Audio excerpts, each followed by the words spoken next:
Welcome back to another episode of Cover 2 with Justin and the Preacher. Preacher's back this week. Preacher, we had a great weekend of football. We did. And by the way, glad to be back. Went last week to visit my son, who is a coach in Texas, and they fell one game short of the state tournament. He is a tennis coach, and they lost to the defending state champs barely. And so we just decided we're going to go to Abilene instead of Waco, and where he lives, and see him, and had a good week. But good to be back, and it's good to talk some football. So Tennessee won this past weekend, beat Kentucky in a game that was pretty close. I mean, I think it was 33-27. I am a Razorback fan. I think I've made that clear on this podcast. Oh, yeah. But I sympathize with Vanderbilt. I think I can root for them because they don't ever win, and I think everybody feels sorry for them. So I like rooting for Vanderbilt, but they lost again to Ole Miss, 33-7. Game of the week was Oregon and Utah, and that wasn't even close. Oregon won 35-6, and the first CFP rankings come out tomorrow night. We're recording this on Monday. They come out Tuesday. Who you got? Who are your top four in college football? Despite what's going on with Michigan, I think that they, and I know that they've had some struggles, but I still think like they're a pretty good team. You can't leave out Georgia. Yeah. I'm an Alabama fan, so I'd like to see them sneak in. Yeah. And who knows, maybe Oregon for that other spot. There's some pretty good teams out west this year, which is kind of strange because they kind of imploded their conference, but if you look around, their conference is one of the better ones. Well, yeah, it is kind of amazing. Isn't it crazy? And Oregon lost that game to Washington and went down to the final seconds. But, I mean, Oregon may be one of the better teams out there. I think the most complete team's Michigan. Yeah. I think Georgia's got to be up there. Of course, if you get in the top four, who really cares, right? Yeah. As long as you're in. But I'd say my top four would be number one, Michigan. Number two, Georgia. I think number three would probably be Florida State. Number four would probably be Washington. Yeah. That's probably who I have right now. Obviously, that can change, but, we got our guest today, Tony DeSiri. Tony, chime in on this. Who do you think? I'm with you. I think you can't. After the last couple of weeks with Georgia, they've really started to show that they're Georgia. There was always a little bit of hesitation on people. They wanted to jump on what Michigan was doing. Then I'm with you. I like Georgia, Michigan. I really like Florida State. This turnaround has been really amazing for Mike Norvell and what they've been doing. But I'm Washington. Washington right now is the unbeaten team that beat Oregon. So I'm going to go in that direction. They may even have the Heisman Trophy winner. Yeah, Michael Penix. Michael Penix has played well. Bo Nix, of course, at Oregon's really good. A lot of key guys to look at leading their team. I thought Brock Bowers would be one of those guys too. Of course, he's hurt, but it's going to be interesting how this whole thing plays out. Justin, we've got a great guest. We've got my partner in crime for Creekwood Radio. Last week we had Rodney Parker on here. Well, last week we had Robert Freeman for Dickson County Radio, and week before that we had Rodney. But this week we got Tony DeSiri, and Tony is a good friend of mine, and he's agreed to come and be on the podcast with us. Thank you, Tony, so much for being here. Great to be here. The guy's got a great setup. This is wonderful. Well, I appreciate that. Tell us a little bit about your credentials. So you bring a lot to the table. So formerly worked with Air Force Falcons. Yeah, I was a part of the Air Force broadcast team. I've been in sports broadcasting since high school, essentially. I was doing some coaches tape stuff when I was in high school, and got connected in college, and then worked my way into radio and TV for the last 30 years or so. And now I'm work from my home studio for a network out of Houston, Texas, and been doing that for the last decade, but been doing Creekwood football 1 year, Dickson football for on and off for about 10 years. Yeah, so you do a sports talk radio show every single day. Every day, Monday Tell to us Friday. a little bit about it. Yeah, it's called Wake Up Call. It's with me and another gentleman, my producer, Ron Culver. We're, again, at a Sports Map Radio. Again, he's out of Houston. I'm here in Spring Hill. But I don't...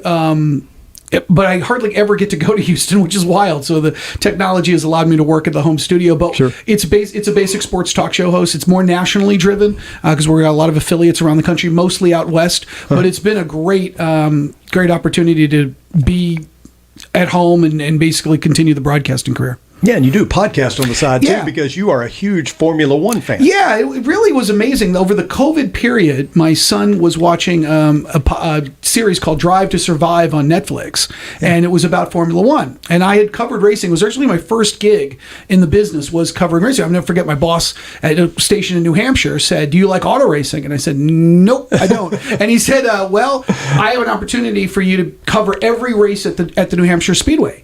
He goes, "If you want to do it," he goes, it's wide open. IndyCar comes, NASCAR comes, it's all yours if you want it.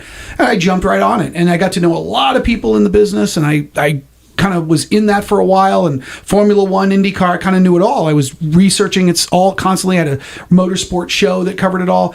So I got out of that game for a bit, and I was doing other things, and my son was watching this show, and he was asking me all these questions, and I started watching it with him again. I said, "Oh no, yeah, I'll tell you all about it." And Michael Schumacher and all that, the guys from the day.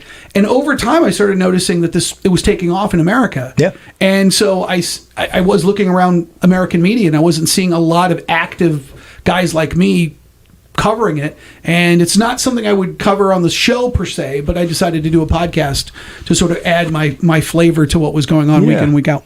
Yeah, and so that is a part of, your on the side stuff, Yeah. but also Creekwood football. That's right. So you are the play-by-play. I provide what little color commentary What a fun I can. year we had this year. I mean, we did have a blast, didn't we? So talk a little bit about that. You answered an ad basically for that. When I first moved here about 10 years ago, it was just Dixon they were looking for a station for two. They were doing the two games, and they were looking for anybody that could do Creekwood. And I answered it because I was like, "Yeah, I'm just new here, and I wanted to kind of get my foot wet in what we were doing." And I started doing that, and I was doing it with Chris DeLoach, who's on the coaching team, and him and I did those games back in 2011, 2012, around then, and then pretty much on and off for that for a little bit, and then 2018 kind of jumped right back into it. Yeah, So- and look, we had a long season. I mean, Creekwood, not a great year in terms of wins and losses. I know, kind of a disappointing year, in that respect. However, you and I noticed some things that are encouraging going forward. Oh, sure, yeah. One of them being that it's a young team, an experienced team, and most of the players are back. That is the one takeaway you've got to take away from the Red Hawks is that they were young, and I always give credit to coaches because it's unlike college where you're recruiting in players and you're trying to sell your program. You're basically based on the kids that you have and how you develop those kids, and what the district gives you is what you have. And you start noticing over the season that, hey, some of these kids are sophomores, some of them were juniors, and they're going to be that next level. So some of the mistakes that we saw, some of the things that are all correctable. And so you start seeing young players being able to go, hey, this is going to be a better team as it progresses. Young, a little inexperienced. Obviously, that comes with the territory. So Houston Thiel had to think about him in a different way. And boy, you started noticing towards the end of the season that some of the guys we saw in the beginning not getting a lot of attention. Now we're starting to get a little bit more attention. Yeah, absolutely. I especially knew it at the last game of the season. How much of that I saw. Yeah, and I feel like they grew as the year went along, and you feel like, okay, if these guys will stick together, keep their head up, and come back next year ready to work and hungry, they're going to be okay. Absolutely. I mean, it was just a couple of years ago, wasn't it, that the Creekwood was undefeated? Maybe 2 or 3 years ago, and so that this was, I think everybody knew, going to be a bit of a rebuilding year, and just so happens that you're in a really tough region. You got Pearl Cone, who's probably going to win state. You've got Marshall County, who's going to be right there in the 4th or 5th round of the playoffs. And, then, of course, White House, Station Camp. Station Camp was a good team this year. They were a good team. And so really hard to make the playoffs. But when you got everybody coming back and they got that valuable experience this year, I think it's going to be tough to beat them next year. Yeah, we were going through the seniors in the final game, and it was, you started noticing the names, but then when you looked around, you really saw some players that you and I talked about a lot, and you're like, oh, that guy is a junior. He's going to be a senior next year. Absolutely. So that was one of the promising things. Who stuck out to you? I mean, through the season, we talk about, there were some low points, obviously. Sure. When you're 2-8, but there were some high points too. Who stuck out to you? I think Nathan Lott was a fantastic player. Well, we called his name a lot, didn't we? He really was. He was just a fantastic player to know that he'll be back next season. But some of the seniors that left, Charlie McCormick, who I've watched over the years play a number of positions, number of ways that he's been contributing, but it was one of those years that, like, you saw the seniors and you realized, boy, I've been talking about them for a couple of years now, right? Whether it was Stone Grove or whether it was a couple of players like that, it was that kind of team where you went, wow, I've been watching some of these guys grow and develop into these good ball players. Yeah, and you have a sophomore, Xavier Knight, who really shine on, and Austin Barton, and you just Brendan Adams was a kid that we watched, and he had a kickoff return for a touchdown in the game that we did against Greenbrier. Right. First play of the game was a kickoff return for a touchdown. And he added another one late in the game against White House. Mm-hmm. And I thought, you don't see kickoff returns for touchdowns. He's had one in back-to-back weeks. So, and of course, Jaden Elliott is the electric playmaker that seemed like every time he touches the ball, something magical happens. And Xavier Knight was a consistent presence in the backfield, utilizing that running game alongside the quarterback, just getting the handoffs, and even if he didn't make anything on one play, he'd certainly find a way to get more yardage on the next play. Yeah, it felt like as the season went on, too, the quarterback play was rather erratic, but you've got a guy that's coming in that hasn't even played football in a while. Right. Comes in, he's thrown into that system, and I felt like he grew into that role a little better as the year went on, and, I think if he decides to come back next year and play his senior year, I think that provides a powerful punch as well. I agree completely. It was. We saw three different quarterbacks this season based on injuries or performance or whatnot, just kind of going back and forth. So it wasn't. But we saw Alex really grow into that role. Yeah. Yeah, it felt like he, definitely the last couple of games that we did that. We were seeing some growth and some maturity that we hadn't seen prior. But, that's hardest position on the field probably. You're touching the ball every play. You've got to make quick decisions and, running for your life sometimes and trying to make a decision on the run is tough. But felt like, he had a lot of growth as the season went on. Talk a little bit about where this team goes. So, didn't make the playoffs. Season's over. Right. What do you think is the outlook for next year? Where do you think they go from here going into next year? What do you think? It's interesting because, again, you want to see who might be coming up and who might be able to add to it. But if you're just talking about I still think that Houston Thiel's defenses are the real bread and butter of where this team is. His defensive schemes and again, this was a team that they asked the defense to do a lot because the offense had struggled a little bit, and I'm hoping that there's enough that they're allowed to get a few playmakers in there that can break some really big plays. Because I think that they were in third and long a lot. They were in like third and very difficult a few times, and I'd like to hopefully see some players that can emerge as a running back that breaks a few plays and can, Day Sweat 2 years ago was one of those type of players that we saw. I hope that happens because, again, the defense is so good on this team. They're so smart defensively, and they've got some really good young players that will continue to make this a formidable defense. Last year when they went to Hardin County for the playoff game, that team was entirely defensively strong. I mean, that was a team that could win a 14-7 football game, right? It didn't need to win 34-31. Right. And that's what an offense that doesn't have to do a ton, but an offense that gets them enough to give the defense an opportunity to create some plays, create some opportunities without having to feel under the gun a lot when they go out there. Yeah. One thing that I feel like I can take away is that Houston Thiel is going to figure out what he needs to do and with the hand that he's been dealt, and put the best product on the field. I feel strongly about that because, like I said, he's had some great success there. It's not like he's forgotten how to coach. It's just, this is one of those years where you're rebuilding. You're trying to get, these guys that have little experience, some experience, and get them ready for, whatever is to come. And so I feel like that he's the man to do that. I think he's created a culture there that is strong and that is based on winning. You have a 2-8 season. I know that doesn't sit well with the fans always, but again, he didn't forget how to coach. Sure. I mean, he 10-0 a couple of years ago, and so I feel like he's going to come back hungrier and stronger than ever.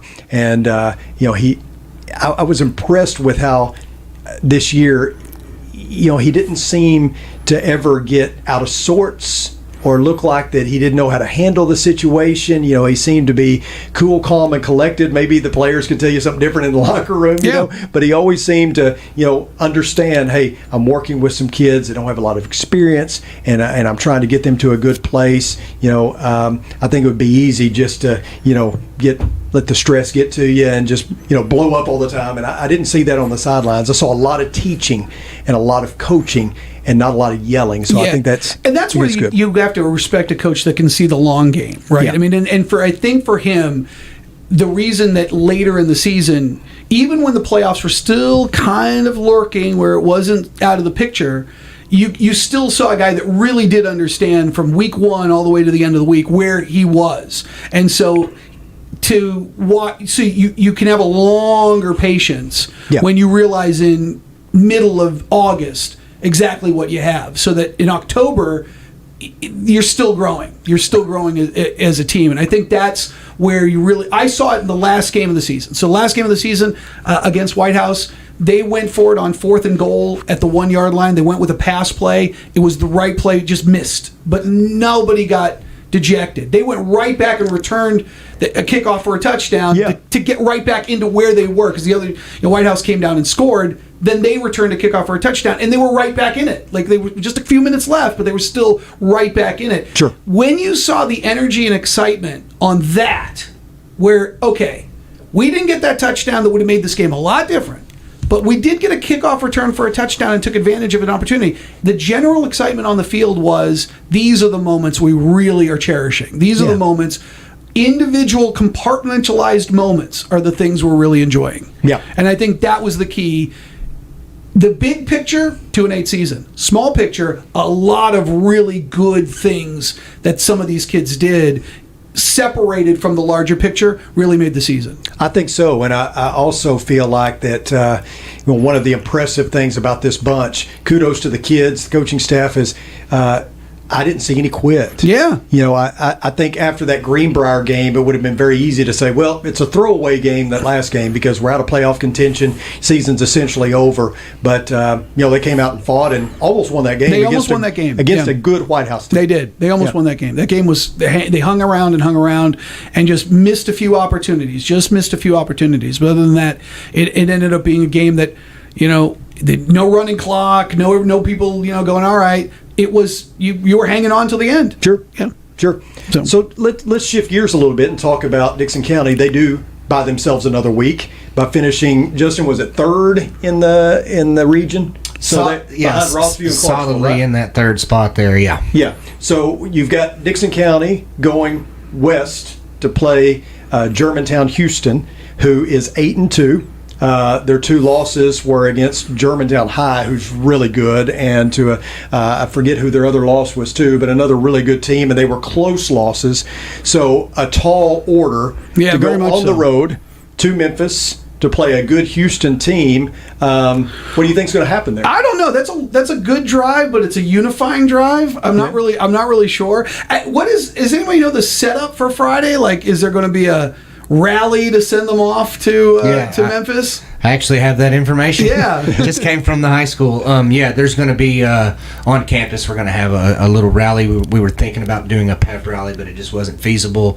So everybody's going to come out of the classrooms and line up and send them off and all the way out of the stadium. So it's exciting. It's been 11 years since the Cougars have made the playoffs. So really looking forward to this, and I'm hoping to make the trip myself. I think it's going to be a good game to watch. I did one season of Dickson County with Lambert, the quarterback, his junior year, and it was a trying season nonetheless, but he was one of the more exciting players I've seen in a while. Yeah, yeah, and Dickson County is loaded with talent. You know, I think the one thing that even Coach T would admit that they would like to maybe get a little better at is they lean to being more a run team, which he wants to be, but you can't be one dimensional. I think trying to be able to pass the ball a little more and things like that. So we'll see how that goes at Houston. But I think there's a lot of excitement. I know there's a lot of excitement around making the playoffs for the first time in 11 years, and just whether it's home or on the road, just glad to be in the playoffs, glad to buy ourselves another week, and I know they're excited about that. But I also believe that there is some, I guess the word is belief that they can go over there and pull the upset. I wouldn't be surprised. They score a lot of points. They do. They run the really ball score well. A lot of points. This is a Dixon County team for the first time in a long time. Have a strong line. Their defensive line we saw against Creekwood was very in depth at being able to get to the quarterback, and so good linebacker. So we'll see how that plays out. But I think there's a buzz around this community to say, hey. Let's go see what happens. Yeah, and 11 years, as like you mentioned, is a long. That's just a long time to be out of the playoff picture, especially when you're changing some coaches and changing some players in and out over a decade. So well, and when you talk about Creekwood with the what's on the horizon, there's some excitement because you've got all these players coming back, and a lot of playmakers that'll be there for next year. Dixon County's the same way. Same way. They're looking at this like, hey, we're making the playoffs. We got a winning record for the first time in a long time. We finished third in our region. They feel like that their freshman bunch is really special, and they're going to have a lot of these kids this year even that are coming back. Elijah Fernandez is a kind of an anchor on that team, and he's just a sophomore, so I think they're really excited too. I think the community and the county at large has a lot to look forward to. Very much so. Yeah. Very much so. Let's turn our attention to some professional football. Okay. Yeah, so Titans won this past Sunday, defeated the Falcons, and I think we were all a little bit surprised that Will Levis came in and threw 4 touchdown passes, which I heard is that ties the franchise record for Houston and for when they were the Oilers, and for now that they are the Titans, that ties a game record for 4 TD passes in a game. And believe it or not, the other person to do that for either franchise was not Warren Moon. Let me guess. Or not Steve McNair, but Dan Pastorini? No, Dan Pastorini even. Marcus Mariota. Marcus Mariota was the other one that threw for 4 touchdown passes, which I was a little bit surprised. But pleasantly surprised that Will Levis came in and played well. I think there was a point in the game yesterday that Malik Willis came in and got like a 4-yard gain and got booed. Yeah, booed, yeah. It's like, we got 4 yards, but people were really wanting to see this Will Levis kid, and pleasantly surprised, I think would be the way to describe it, right? I had a chance to talk to Josh Alper from Pro Football Talk this morning, and he was assigned that game, and as we were talking, one of the things we've noticed is that when you're a backup quarterback, you don't change your offensive ideal when it comes to, you're usually trying to run the same things. But with Levis, you notice that this is a much more vertical team now. Like, this is a different offensive style. Now, he doesn't know how much Vrabel will want to stick with this. I mean, they went for it on 3rd down with a deep pass. It's not a Vrabel thing. No. But now he's got Will Levis. That might be an adjustment that this team now can make.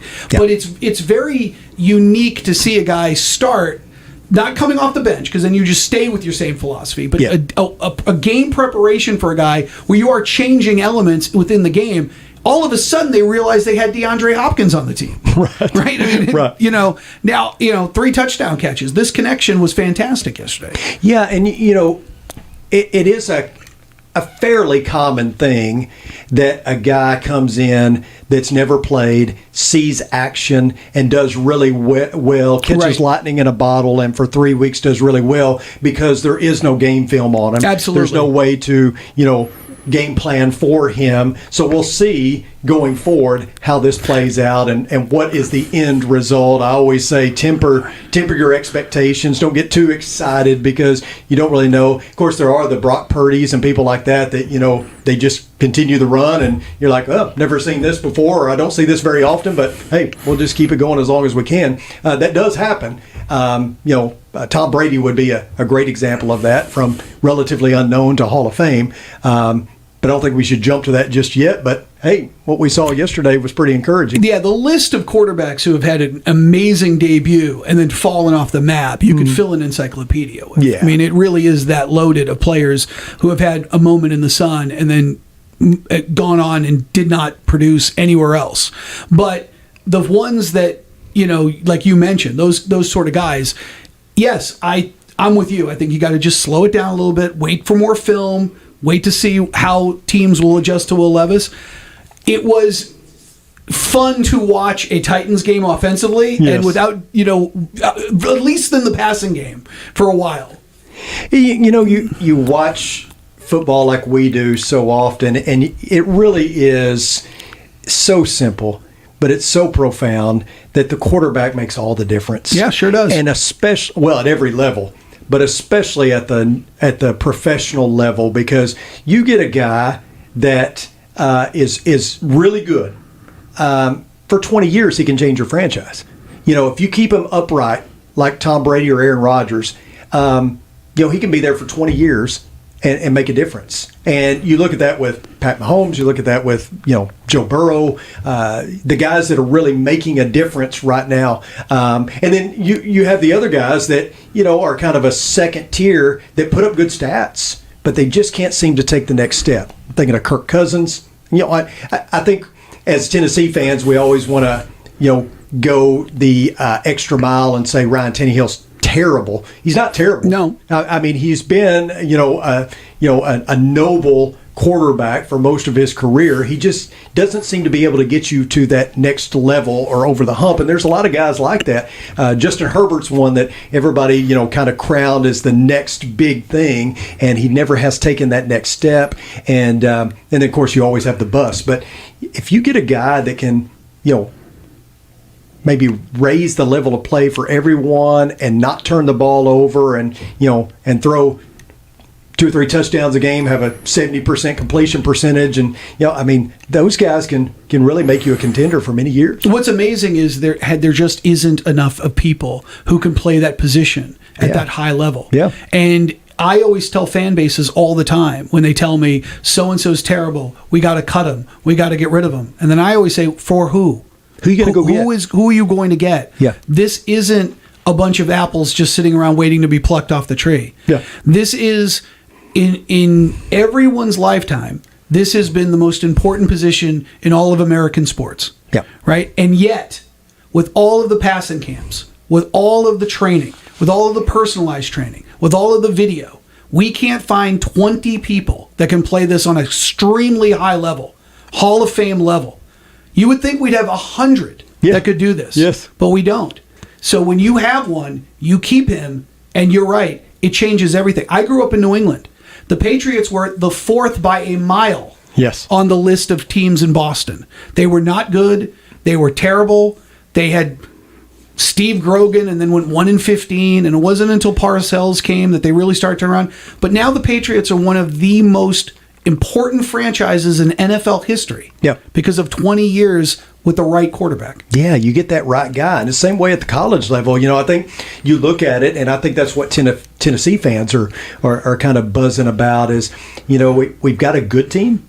We don't have a great team because we have a fairly good quarterback, but we don't have a great quarterback. I think, most people would say, I don't know if I trust him in the big game. Right. I don't know if I trust him to make the best decisions always. And there's a lot of college teams like that too. They're good, but what's keeping them from being great is the quarterback play. I think there's still some, questions about that with like really strong franchises like Alabama. Yeah. Is Milroe the guy going for? Sure. Is he going to take us to that next level? Clemson has really struggled this year. I say struggled; they're 4-4. Cade Klubnik is one that they were ready to crown as the next great quarterback in the line of Trevor Lawrence and Deshaun Watson, and that really hasn't happened. And so you look at it and you say, okay, so who are the teams that have that outstanding quarterback that can make a run? We mentioned them earlier: Bo Nix, Michael Penix. I think Sam Hartman at Notre Dame. I think Sam know Hartman they've lost a couple of games, but I wouldn't want to play Notre Dame right now. Right, I'm with you. So I think that makes all the difference. You and I have talked about it on the halftime show with Creekwood Games. Is we'll get into some of these conversations about pro teams, and feel free to disagree with me, you or Justin, but I just feel like in professional sports, the team with the best players usually wins. You can just bet on it. Not always. There's times when that doesn't happen. There are always exceptions to the rule, but if you've got the best team with the best quarterback or the best players, you're probably going to win. Or or at least come close. And I look at Tennessee, and I'd love for them to be better, but I don't think they have the best players. Well, think about this: if you're a Chiefs fan, and think about a Chiefs fan and a Steelers fan. Yeah. So I'm a Steelers fan, so I kind of go down this road.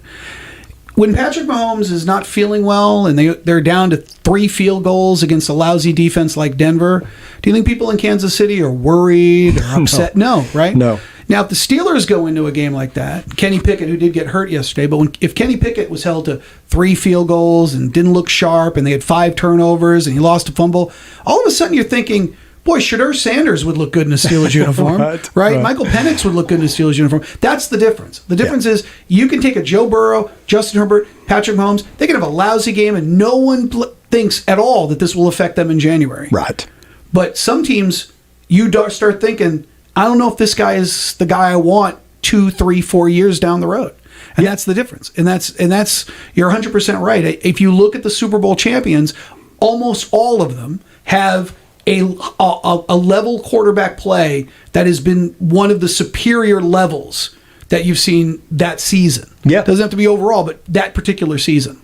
Yeah, and the exceptions to that would be like the Ravens in 2000, where Trent Dilfer was the quarterback and took over late. And took over and just didn't turn the ball over, but their defense was so incredibly good. And even the Broncos, who won when they won Super Bowl 50 with Peyton Manning. Yeah. Manning was hurt for a lot of that year. Yeah. Brock Osweiler was playing well, but he struggled in the final game against the Chargers enough for Gary Kubiak to put Peyton in and then said, I'm not taking him out. Right. They won that game. And Manning even said, he wasn't the same Manning. In the games against the Steelers and the Patriots, just don't turn the ball over. Yes. Make smart plays. You don't have to sling it all over. And that defense was so solid for Denver that Manning didn't have to play exceptional, and they won. But you're right. It's very, very rare that a Brad Johnson or a Trent Dilfer are the Super Bowl champions. Yeah. Yeah, and I think you could look at that all the way down the line. There's we like parity. At least we say we do. We want the underdog to win, and we want more people included, more teams included in the college football playoff, so that there's, it's more exciting and all that. But at the end of the day, Georgia, Alabama, right? Those are Ohio State. Those are the teams that are rising to the top because that's where the kids want to go play. That was always my argument with Colorado. Yeah. I would tell my friends in Colorado, I spent 10 years out there, but I said, do you really think in 1 year Deion can just take a bunch of transfers and be on the level of Georgia, what Kirby Smart has built? Sure. What some of these schools have been built, that's not an overnight thing. Yeah. They can be much better. They can be fun to watch. They can go to a bowl game. And they are. Right. Yeah. All of those things can be true. But you are not going from 1-11 to winning a national championship by hiring one coach who brings in good players. They all have good players, and they've been building that program for a long time. You can't. It's not that easy. So I said, calm down a little bit. Right. It's like, let it play out for a few years, because college football, that machine is really hard to crack when you are watching it. You're right. It's the same group of teams all the time. Yeah, because every now and then when TCU gets in it, it's fun. Yeah, it is fun. But you look at March Madness. I mean, I'll be honest with you. I didn't want to watch Florida Atlantic and San Diego State. I was down in Houston for that game, and I didn't want to watch it. I mean, I'm you can say what you want about Duke or North Carolina, and you can hate them or whatever, but I want to see the best teams in there. And some would say, well, San Diego State, Florida Atlantic, they were the best teams because they beat these other teams and all that. Yeah, maybe so, but I'd much rather watch a Gonzaga-Kansas final. Sure. I mean, so we talk all the time about, at least culture does, about, expand the playoff, and we want to see the underdog and all that kind of stuff. Well, I mean, that's great, but the ratings don't prove that. Right. People want to watch the strong stallions playing against each other. That's 100%. Correct. Yeah. And I do. I mean, I want to see those teams play because to me that's more exciting. It's like the Diamondbacks and the Rangers. I came from Texas. I'm a Cardinals fan like Justin, but I've been watching the Rangers because I came from Texas, and they probably would be my second choice if I was going to root for a team in baseball. But I'll be honest with you, I don't know anybody that plays for the Diamondbacks. It's a catch up as quickly as you can kind of thing. I mean, I don't sit down and just watch a Major League Baseball game through the season, although I love baseball. But I love watching the World Series, but I had to, get up to speed on who the players were for Corbin Carroll and these guys. I don't know who they are. I couldn't name any person that played for the Diamondbacks until, I watched. But, I know Bryce Harper. It's so funny with the Diamondbacks. They didn't even get in strong. They lost like their last four games of the year. Rangers did too. The Rangers lost first place towards the end of the year. And, it's funny how, I think the wild card changed a lot of things. And how many times have you seen a wild card team get all the way to the World Series and even win it because they got hot at the right time, right. But yeah, it's funny because, for all of our talk about we want to see the underdog, at the end of the day, it's like, yeah, do we? Yeah, I'm with you. I say that all the time about March Madness. You want it in the beginning, but you don't want it at the end. Yeah, it's fun to see a 16 beat a 1 sometimes, unless it's your team, right?